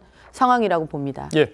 그러니까 이재명 대표가 운동권 세력을 바꾸려고 한다 이런 거 저희가 예전에 한번 보도해드렸는데 기억나시는지 모르겠습니다. 그러니까 전대협 세력이 현재 민주당의 주류 세력이면 이걸 한총련 세력으로 바꾸려는 작업을 하고 있다는 얘기가 나왔었는데 조금 전에 지금 얘기한 이 정의천 이재명 대표의 특보도 한총련 출신이고 이 고문치사 사건에 직접 가담한 혐의로 유죄가 확정이 됐기 때문에 오늘 논란이 있어서 결국에 부적격으로 결론이 났고요. 여기 한 명 더 있습니다. 바로 이 강위원 특보인데 이 이석 씨 한총련의 이석 상해치사 사건 여기에 직접 가담은 안 했지만은 이후 국가보안법 위반 혐의로 구속이 됐었고 이제 광주 서구 갑에 출마한다 이렇게 얘기가 있는데 적격 심사가 진행 중이기도 합니다. 이런 한총련 출신들의 인물 이들이 이 대표 주변에 있다는 것 이것들이 상당히 좀 중요한 이야기가 될 수 있습니다. 김광선 변호사님, 네. 그러니까 한총련도 역시 대법원에서 이적단체로 결론이 나지 않았습니까? 네, 그렇죠. 그런데 이제 고문치사 사건이잖아요. 우리가 생각할 때 고문치사 하면 뭐 안기부 아니면 군부 독재 때 뭐 보안부 이런 생각을 하잖아요. 근데 저것이 선량한 사람을 고문해서 죽게 한 거예요. 그 내용을 살펴보면 막 물고문하고요, 몽둥이를 때리고요, 그렇게 해서 죽게 한 사건입니다. 저 치사 사건들이. 그러면 이 사람들이 그냥 치사 사건이 난 다음에 그냥 인정한 것도 아니에요. 본인이 술 먹고 쓰러져서 우리가 응급조치하다가 상처가 난 것이랄지 이런 주장을 했던 사람이에요. 징역 뭐 6년 받았다가 나중에 항소심에서 5년으로 1년 낮춰진 거 아닙니까? 그런데 이 사람들 특징이 뭐냐면 둘 다 지금 이재명 대표의 특보로 있다는 거 아닙니까? 그러면 특보로 있다면 굉장히 막역한 사이고 특히 그 정특보 같은 경우는 이재명 대표와 경기도지사 할 때도 경기도 산하에 있는 수원 월드컵 재단 관리에 사무총재가 맡았고 그 당시에 이런 문제 되었고 사표를 냈거든요. 다음에 뭐 캠프에서도 뭐 조직과 관련된 업무를 맡고 지금 대표의 특보를 맡고 있잖아요. 그러면 이 사람들이 어떤 행위를 했고 어떤 행위를 처벌받았고 어떤 사람인지를 제일 잘하는 사람이 바로 이재명 대표라고 할 수 있거든요. 그럼에도 불구하고 제가 볼 때는 은근 살짝 적격 판정 내려서 총선 출마하게 해주려고 하는 거예요. 이게 언론 보도가 됐기 때문에 문제가 되는 것이지 그렇지 않다고 하면 이 사람들 출마했을 가능성이 크고 경우에 따라서는 공천을 주려고 당 중앙에서도 아마 어떤 영향력을 했었을 가능성이 좀 상당히 크다고 봅니다. 근데 왜 이렇게 이재명 대표 주위에는 이런 정말 엄청난 범죄를 저진 사람들이 어른거리는지 또 그런 사람들이 버젓하게 특보 활동을 하고 있는지 그걸 왜 이재명 대표가 용인하고 있는지 정말 이해할 수 없는 부분이 많아요. 예. 저는 사실 뭐 지금 아까 우리 앵커께서 말씀하신 것처럼 뭐 전대협 세대를 교체하기 위해서 한총련 세대를 지금 뭐 이렇게 투입하는 듯한 그러한 식의 그 판단은 좀 빠른 것이 아닐까 하는 생각이 들어요. 사실 뭐 과거 학생운동을 했던 이 그 관점에서 본다고 한다면 사실 한국의 민주화가 지금 아직도 더디다고 생각했던 사람들이 현실 정치에 뛰어드는 비율이 훨씬 더 많고 또 이재명 대표 주위에 있는 분들 중에 뭐 한총련 간부들도 있지만 아닌 분들도 꽤 있잖아요. 새로운 이 신진 정치 세력들 중에는. 그렇기 때문에 단순하게 전대협 세대를 한총련 세대가 이어받는다는 부분을 일종의 특수한 부분을 그렇게 보편적으로 이렇게 확대해서 말씀하시는 것은 저는 조금 빠른 판단이 아닐까 하는 생각이 든다는 겁니다. 예, 알겠습니다. 그런 반론까지 제가 정리를 해드렸고요. 자, 그리고 이 민주화 유공자 관련해서 어제 민주당이 민주화 운동을 하다가 숨지거나 다친 사람을 예우하는 이 민주유공자법을 상임위에서 단독으로 의결했다. 이런 소식 어제 저희가 전해드린 바가 있습니다. 자, 그런데 이 법이 본회의까지 통과가 되면 경찰을 이 화염병으로 살해한 시위 가담자까지 민주화 유공자의 혜택을 보게 돼서 큰 논란으로 번지고 있습니다. 어떤 법이길래 이런 일이 가능한 건지 지금부터 이채림 기자와 좀 살펴봐 드리겠습니다. 자, 이 기자, 이게 어떤 법인지 어떻게 법이 규정돼 있길래 이런 사람들까지 민주화 유공자가 된다는 건지 정리를 좀 해볼까요? 네, 이 법이 통과되면요, 혜택을 받을 수 있는 대상자 중에는 동의대 사건 가담자가 있습니다. 이 1989년에 일어난 사건이고요. 문재인 전 대통령이 변호를 했었는데요. 이 뒤에 보이는 사진이 이 불에 탄 동의대 내부 이 강의실의 모습입니다. 이 대학생들이 당시에 경찰관 5명을 감금을 했습니다.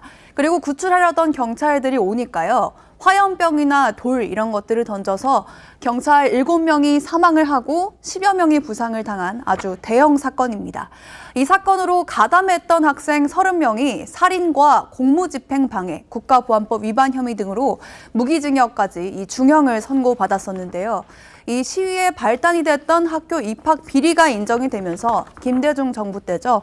2002년에 이 관계자 46명이 민주화운동 관계자로 인정을 받았습니다. 예.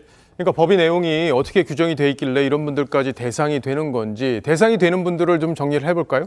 네, 이 대상은요, 1999년에 제정된 민주화 보상법에 따라서 이 앞서 말씀드렸던 동의대 사건 등 145개 사건이 민주화 운동으로 인정을 받았는데요. 이 사건으로 부상을 입거나 숨진 관련자 800여 명과 그 가족이 이번 법의 대상이 됩니다. 이 민주화 보상법 제정 이후에 이 관계자들은 이미 총 1,169억 원을 배상을 받았습니다. 그런데 여기에 별도의 유공자 혜택, 그러니까 의료비와 양로 서비스 이런 것들을 추가해서 이번에 법을 통과시키려는 건데요. 애초에는 자녀에 대한 대학 입학 특례나 취업 가산점까지도 있었는데요. 여당이 강하게 반대하면서 이 논의 과정에서 이 부분은 빠진 상태입니다. 예, 그러니까 이 법이 통과되면 이제 그 동의대 사건 말고 아까 우리가 좀 얘기했던 프락치 사건에 관련된 사람들도 혜택을 볼 수 있다는 거죠. 그렇습니다. 아까 말씀드렸듯이 이제 140여 개 사건인데요. 이 중에 이 1984년에 서울대 학생회가 다른 학교 학생 등 4명을 경찰에 프락치로 몰아서 감금하고 폭행한 그런 사건이 있었습니다. 여기에는 지금 현재 더불어민주당 의원인 윤호중 의원과 유시민 노무현 재단 이사장도 연루됐어서 징역형을 선고받기도 했는데요. 다만 이 두 사람은 민주화운동 관계자로 등록돼 있진 않아서 이 법이 통과되더라도 혜택을 보지는 않는다고 합니다.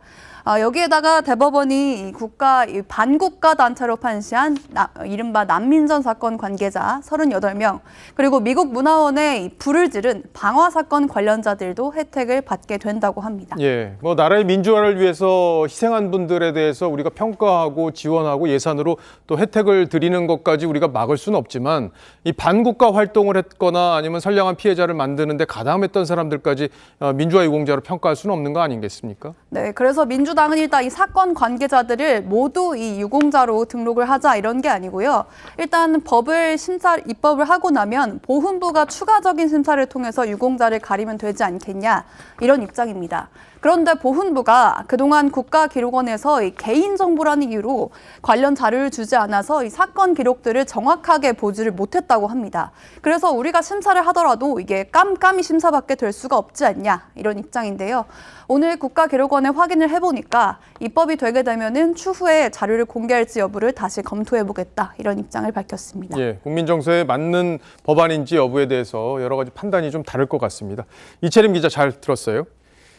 최병목 의원께 질문 하나 드리겠습니다. 그러니까 지금 이채림 기자 설명을 들어보면 물론 본부에서 심사는 할 것 같아요. 다만 이 자료가 충분히 제공이 돼서 심사할 수 있는지 여부에 대해서는 아직까지 확실하지 않은 단계고, 그리고 저런 분들이 이미 민주화 관련 보상법으로 보상을 받은 상황에서 추가로 보상을 해주는 문제이기 때문에 논란이 커질 수밖에 없을 것 같습니다. 사실은 광주 민주화 운동 유공자 많이 있죠. 그 중에 이제 실제 민주화 운동에 공로가 있어서 이런저런 이제 국가로부터 보상이나 혜택을 받는 분들이 많이 있습니다만, 최근에 일부 언론에서 보면 그 문제에 대해서 여러 가지 지적하는 내용들이 굉장히 많습니다. 그런데 그 사람들의 공적사항이라고 하는 것이 공개가 안 됩니다. 그래서 이제 그게 공개가 안 되면 도대체 무엇 때문에, 그래서 이제 일부 언론에 보면 전혀 광주에 있지도 않았는데 광주 민주화 운동 유공자 대우를 받는다 이런 사람도 있고, 그렇기 때문에 이게 개별 사건에 따라서 지금 얘기했듯이 동의대 사건과 관련해서 경찰을 사망에 이르게 한 사람, 이런 사람들도 정권이 바뀜에 따라서 어떤 때는 보면 그런 사람들이 민주화 운동 유공자로 등록이 되는 경우가 생기기 때문에, 그러면 그런 사람들에 대한 의료 서비스 이런 것까지도 지금 국민 세금으로 과연 해줘야 되느냐, 이런 논란이 굉장히 많은 사건입니다.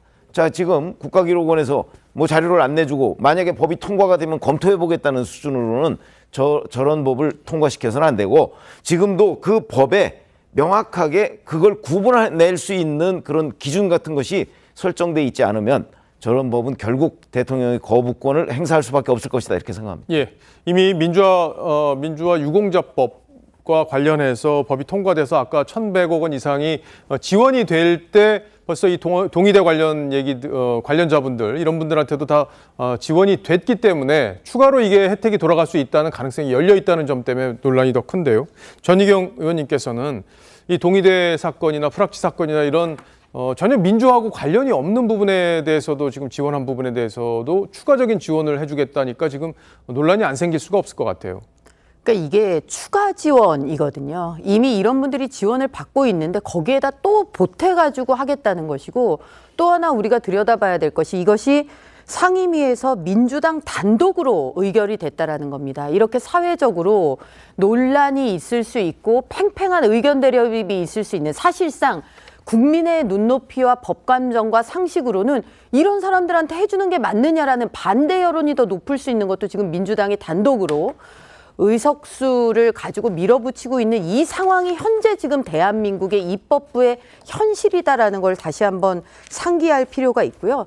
이게 지금 제복을 입은 피해자들이 있는 겁니다. 동의대 사건 같은 경우에 그 경찰관들이 돌아가셨잖아요. 자, 그러면 그 상대편에 있는 그 제복을 입은 분들의 유가족의 눈물은 누가 어떤 방법으로 닦아주나요? 이분들이 단순히 플러스 알파의 혜택을 얻는 것이 아니라 그 이면에 국가의 부름을 받고 국가를 위해서 정말 헌신하고 복무를 하다가 돌아가신 분들의 희생, 그분들의 그 억울한 죽음 뒤에 그 눈물, 그 유족들의 눈물은 과연 민주당이 어떻게 얼마나 닦아주고 있다는 것인가요? 이게 오히려 소금 뿌리는 행위일 수 있는 것이죠. 그래서 이거 단독 처리된 거 본회의 이제 올라갈 텐데, 본회의에서 이런 법들을 걸러내는 것이 저는 대한민국 국회의원들의 책무라고 봅니다. 예, 알겠습니다. 그런 의견들 좀 반영해서 여야가 논의를 해서 독소 조항이 있는지, 대상자가 잘못 포함될 가능성이 있는지 이런 거 좀 논의를 해서 결정을 해주면 좋겠다, 이런 생각이 듭니다. 자, 다음 주제로 넘어가겠습니다. 방금 전에 이재명 대표와 관련이 있는 김인섭 씨 관련 재판이 있어서 소개를 해드리겠습니다. 이 백현동 의혹의 핵심 당사자고 이재명 대표가 형으로 불렀다는 사람이죠. 바로 이 김인섭 씨에 대해서 결심 공판이 있었습니다. 검찰이 김인섭 씨에게 징역 5년을 구형했습니다. 그러니까 성남시가 식품연구원 부지에 대한 개발을 승인해주지 않다가 김인섭 씨가 개발 회사에 들어간 직후에 토지 용도가 4단계나 상향되면서 옹벽 아파트가 만들어지고 그에 따라서 3천억 원 이상의 개발 이익이 업체로 돌아간 사건 다 알고 계실 겁니다. 이 김인섭 씨에 대한 마지막 재판이 오늘 열린 건데요. 징역 5년이면 상당히 강한 구형이 이루어졌다 이렇게 볼 수 있을 텐데 김광삼 변호사님, 이제 나중에 이제 선고 공판만 남게 된 건데 선고 공판은 어떻게 예상하십니까? 일단 이제 금액을 보면 이제 77억 또 이제 한박식당 뭐 이런 5억 상당 한박식당 그러면 금액이 굉장히 크잖아요. 그리고 이걸로 인해서 또 얻은 수익이 뭐 3천억 분양 수익 이런 내용을 보면 사실은 구형 5년이 그렇게 많지 않다 이렇게 생각할 수도 있어요. 그런데 아마 이걸 알선 제가 이제 공소장에 적용 법규를 봐야 하는데 이걸 알선 수재로 했기 때문에 이걸 하나 죄로 보면 5년 이하 징역이기 때문에 검찰이 5년을 구형한 게 아닌가 이제 제가 그냥 추론을 해봅니다. 그러면 사실 최대형이 5년이단 말이에요.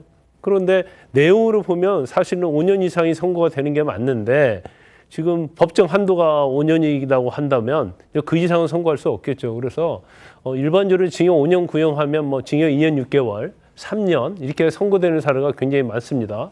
그런데 이 사건은 그렇게 선고하기는 너무 유죄를 전제로 한다면 죄질이 굉장히 중대하죠. 죄가. 그래서 뭐 제가 볼 때는 5년형이 나올 수 있는 그러한 뭐 범죄다 이렇게 봅니다. 예.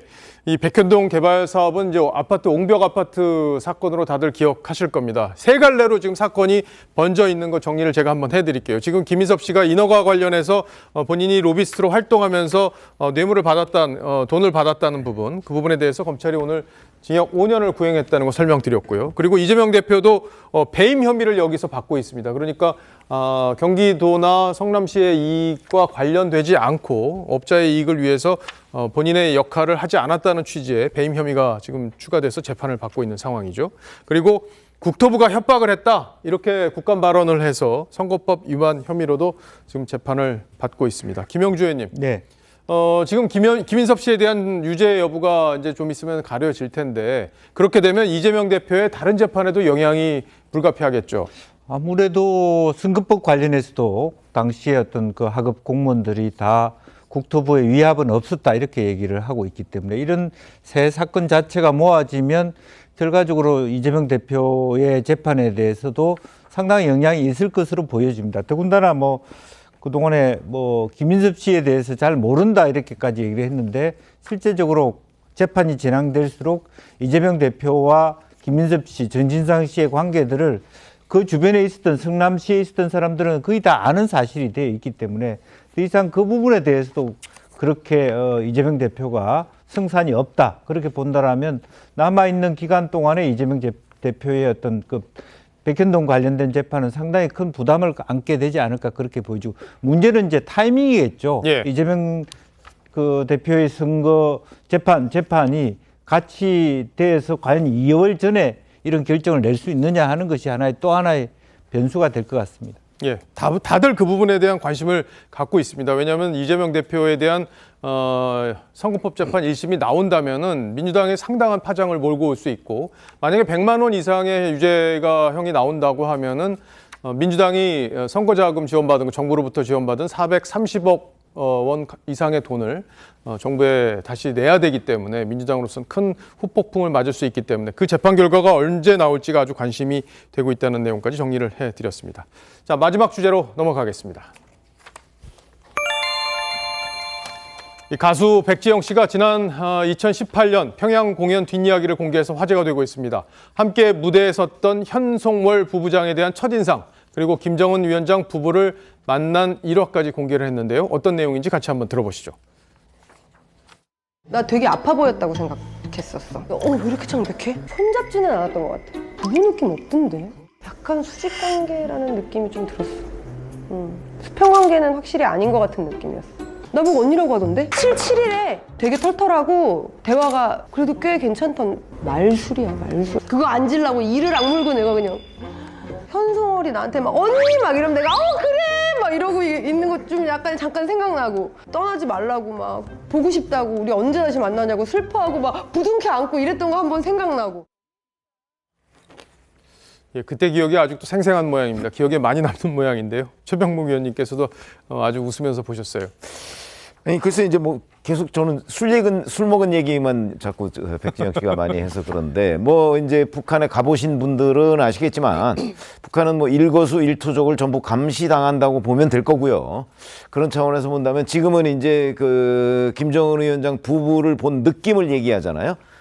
그러면서 이제 뭐 부부관계 같지 않았다 뭐 이렇게 얘기했는데 북한에서 이 김정은이라는 인물이 가지고 있는 어떤 지위 뭐 이런 걸 생각한다면 뭐 거의 그 인간 이상의 지위를 지금 가지고 있는 셈 아닙니까?